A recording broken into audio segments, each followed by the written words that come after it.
রায়হান লুচ্চার কাণ্ড কারখানা।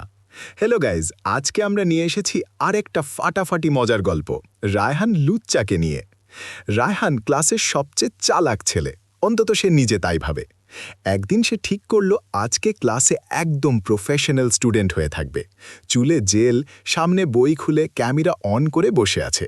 স্যার খুশি হয়ে বললেন, ওয়াও রায়হান, আজ তো খুব মনোযোগী মনে হচ্ছে। কিন্তু কেউ জানে না রায়হান নিচে মোবাইলে ফ্রি ফায়ার খেলতেছে। হঠাৎ স্যার বললেন, রায়হান তুমি বলো এই প্রশ্নের উত্তর কি? রায়হান না বুঝেই বলে দিল, হেডশট, বুম! পুরা ক্লাস চুপ, তারপর হেসে ফাটাফাটি।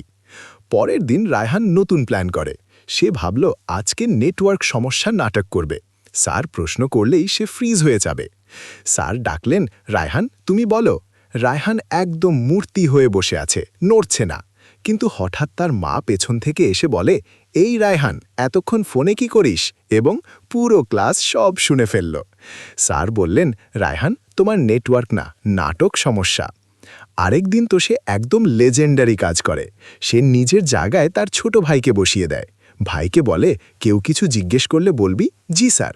স্যার প্রশ্ন করলেন, তুমি কি বুঝেছ? ছোট ভাই বলল, জি স্যার।